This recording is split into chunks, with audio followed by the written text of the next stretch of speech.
नमस्कार साथियों, आप सभी का स्वागत है आपके अपने YouTube channel daily GK master पर। आज पढ़ने वाले हैं अपन वास्तुकला, गुप्तकालीन वास्तुकला एवं मंदिरों की विशेषताएं। इससे जितने भी आपके लिए इम्पोर्टेंट पॉइंट बनते हैं इस टॉपिक से रिलेटेड, उनको अपन डिस्कस करेंगे। आप लोग इसके वीडियो के अंत तक बने रहना और हमारे साथ साथ सभी क्वेश्चनों को सोल्व करना, क्योंकि इस टॉपिक से रिलेटेड जितने भी क्वेश्चन बनेंगे वो यहीं से बनेंगे। और आप लोग चैनल पर पहली बार आते हो तो चैनल को सब्सक्राइबर कर लीजिए और बेल आइकन को ऑन जरूर कर लीजिएगा, क्योंकि आज की क्लास काफ़ी ज़्यादा महत्वपूर्ण होगी। तो शुरू करते हैं बिना किसी देरी से। गुप्त कालीन वास्तुकला मंदिर निर्माण। भारत में सर्वप्रथम गुप्त काल में मंदिर निर्माण कला का जन्म हुआ है और पहली बार शिखर युक्त मंदिर बनाए गए सभा मंडपों का प्रयोग भी किया गया है। गुप्तों के समय कला के 3 प्रमुख केंद्र होते थे: मथुरा, पाटलिपुत्र एवं सारनाथ। ठीक है, ये 3 प्रमुख इसके केंद्र होते थे, मथुरा और पाटलिपुत्र और सारनाथ। ठीक है, आइए आगे बढ़ते हैं। गुप्तकालीन मंदिरों की विशेषता क्या क्या है इनको देखते हैं। गुप्त काल की वास्तुकला में मंदिर सर्वोत्कृष्ट उदाहरण है।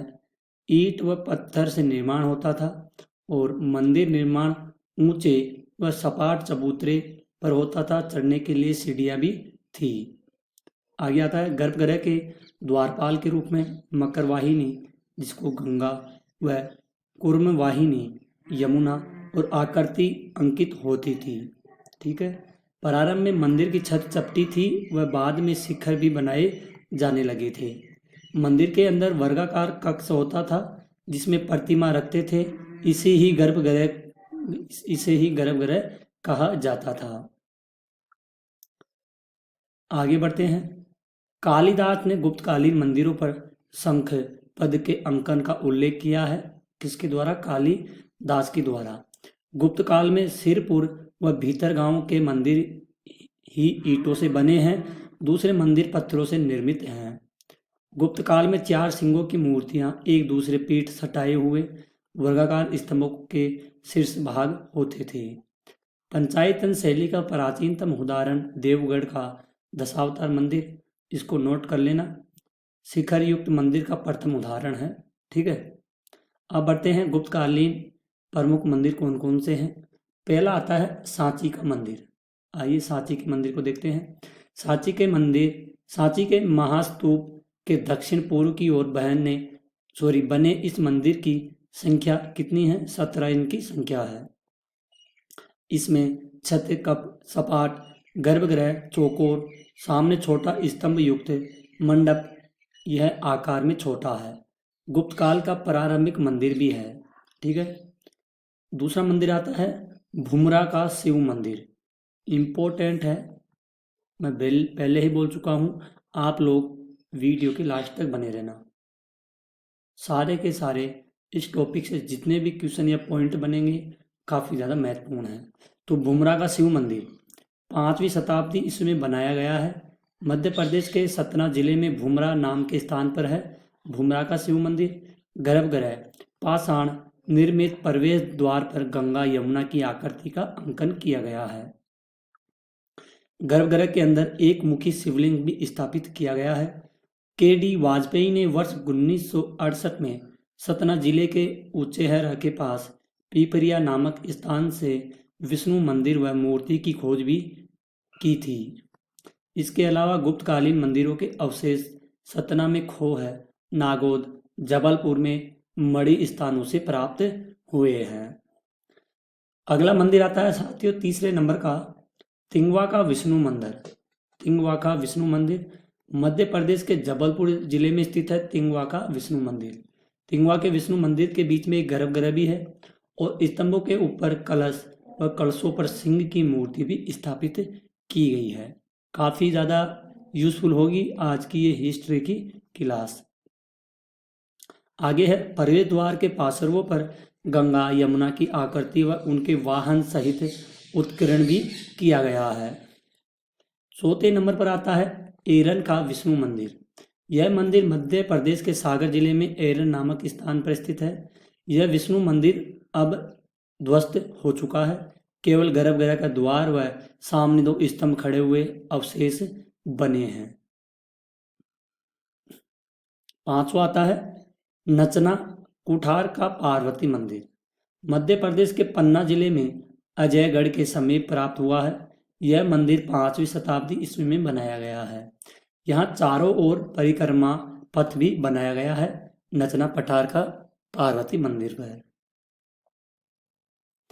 आगे आता है साथियों देवगढ़ का दशावतार मंदिर। आइए इसके बारे में देखते हैं।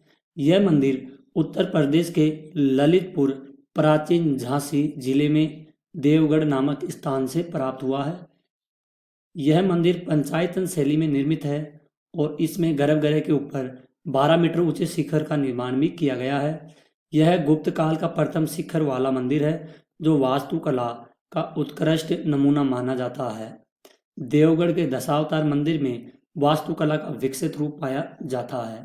इसमें 4 सभा और मंडपों का निर्माण भी किया गया है। इस भगवान विष्णु को शेष शैया पर विराजमान व नाभि से कमल निकलता हुआ तथा माता लक्ष्मी को पैर दबाते हुए भी दिखाया गया है। ठीक है, काफी ज्यादा महत्वपूर्ण है ये पॉइंट, क्योंकि इसको पढ़ने से अपन को लग रहा है कि ये उस समय की बात है जिस समय अपन कल्पना भी नहीं कर सकते। अगर अपन खुद अपनी आंखों से देखते तो अलग ही नज़ारा होता। अपन इसको पढ़ रहे हैं उसमें ही अलग ही महसूस हो रहा है। आते हैं 7वें नंबर पर आता है भीतर का गांव का मंदिर। यह उत्तर प्रदेश के कानपुर जिले में स्थित है। ईंटों से निर्मित प्रथम हिंदू मंदिर है ये। ठीक है, और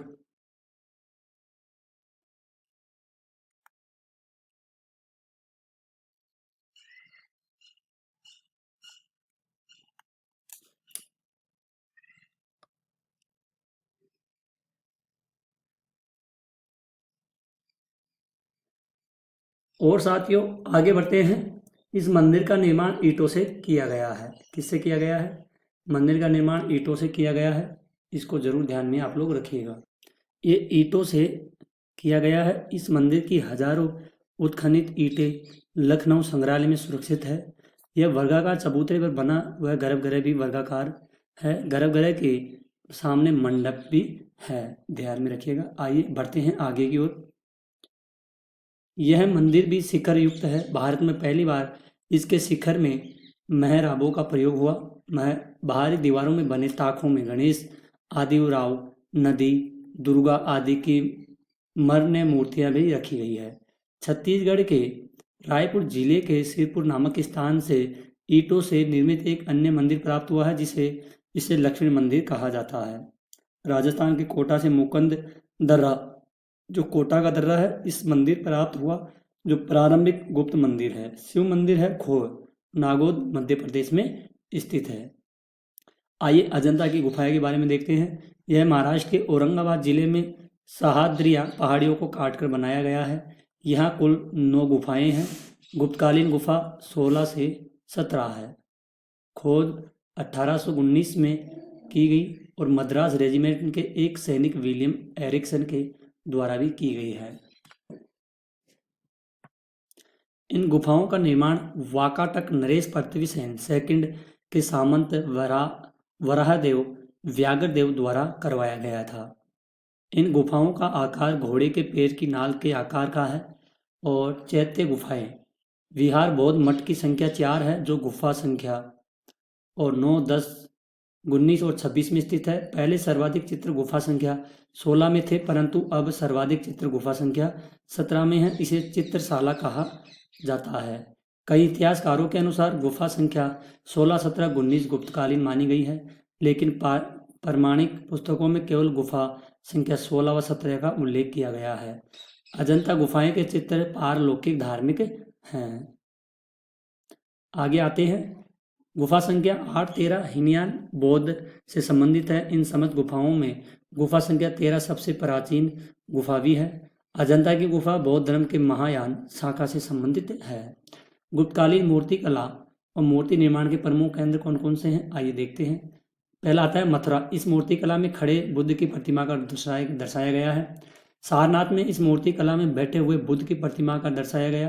पाटलिपुत्र में सुल्तानगंज बिहार से बुद्ध की 7 से 5 फुट ऊंची तांबे की प्रतिमा प्राप्त हुई, जो वर्तमान में बर्मिंघम संग्रहालय में स्थित है। गुप्त काल की मूर्तियों में कुषाण कालीन नग्नता एवं कामुकता का पूर्ण लोप हो गया था। कुषाण कला से प्रभावित एकमात्र बुद्ध की मूर्ति मथुरा शैली में निर्मित है। यह मनकुंवर प्रयागराज से मिली है। और गुप्तकालीन धातु मूर्ति कला में नालंदा तथा सुल्तानगंज की बुद्ध की मूर्ति उल्लेखनीय बताई गई है।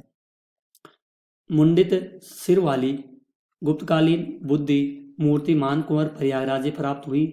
इस काल की चित्रकला के अवशेष अजंता महाराष्ट्र के औरंगाबाद में तथा बाघ मध्य प्रदेश गुफाओं से प्राप्त हुए हैं।